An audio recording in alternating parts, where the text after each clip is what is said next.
Narayana, too far away, we're not going there. And this temple was the last, it says Pancha, but it's 4. How's the math work? This is the Chenna Keshava, who's also called Vijaya Narayana. Originally called Vijaya Narayan and now Chenna Kesha. And the Cheluva Narayan was the one whom we saw yesterday in Melkote. Ah, thank you. So that the king established this place, and you should have received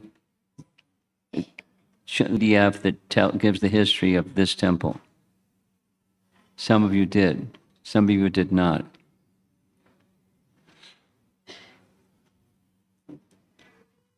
Sent a long time ago. What? It was sent a few days ago.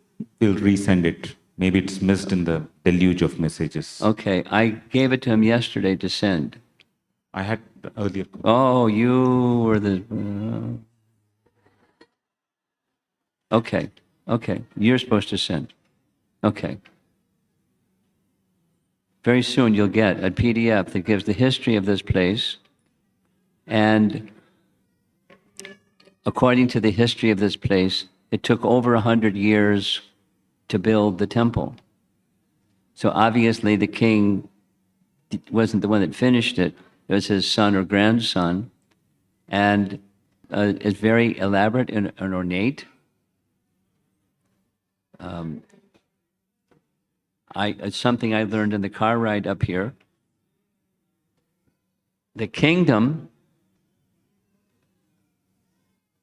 known as Hoysala is named after the king who started this. So in the temple, there's a picture of a king that's,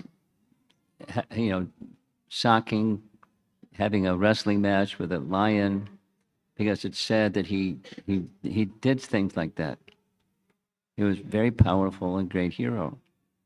And then so the kingdom was named after him, Hoysala, and it lasted for several hundred years. Powerful person. And the king, and he was a Jain. He was a Jain, and over the period of time, the king that Ramanujacharya visited, Biti,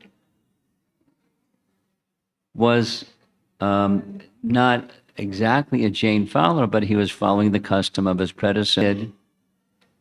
Was planning to invite the Jains to come, and his wife said they won't come, and he consulted with a leader amongst the Jains who said he won't come, and he was really upset. But when Ramanuja came, he came on the advice of one local Brahmin there, and then the king was given the service of building 5 Vishnu temples, this being one of them. So that's a little history. Rich history. Now, after some time, somewhere in the temple, there's in ornate carvings. One of the ornate carvings is showing some dancing ladies, because the king's wife was particularly skilled in dancing. So she's depicted on the walls of the temple, along with other dancers, because she was Gandharva-like in her dancing skill.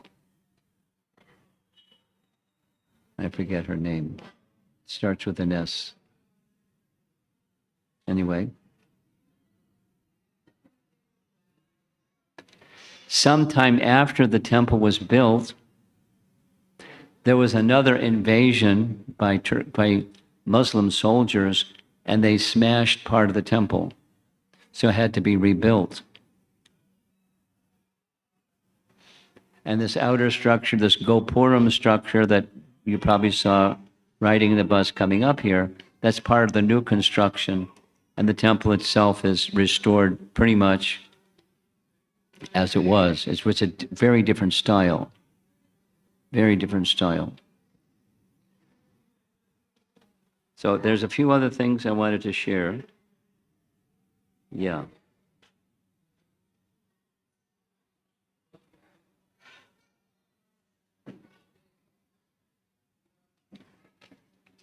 Why are we here? We're here because Caitanya Mahaprabhu came here. This is part of today and this afternoon, and tomorrow is going to be focusing on Caitanya Mahaprabhu. That's why we're here. I mean, in addition to what Ramanujacharya established and this temple was built,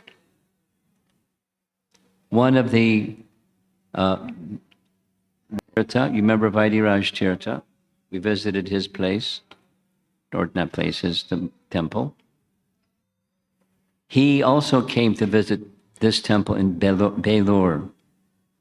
And when he came, it just so happened that there was a big Rath Yatra festival. There was a big Rath Yatra festival going on.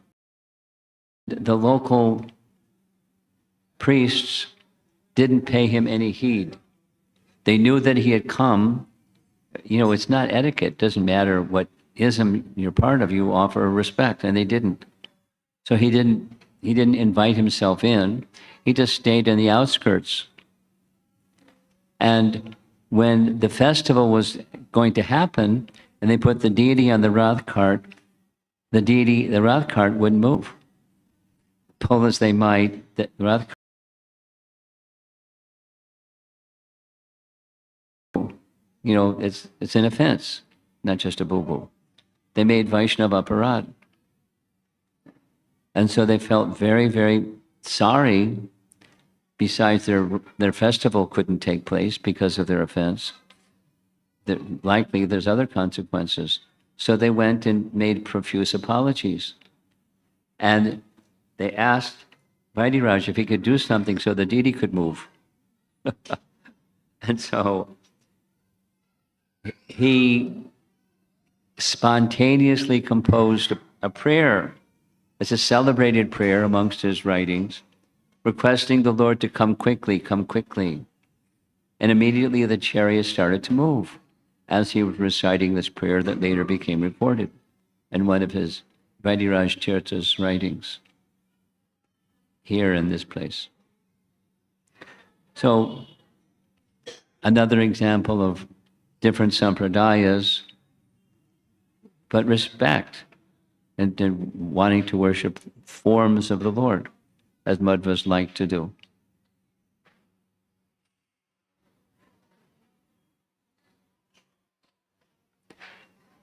So that's a little background. I'm sure I'm forgetting some important things, but that's the background of the place where we are, and a little bit why we are at the place where we are. And the plan for this morning is to just do a little 30,000 feet overview of what happened before we got here. Or, you know, in previous years, we made South India pilgrimage following the path of Caitanya Mahaprabhu. So I just wanted to cover a little bit of that. That's our topic.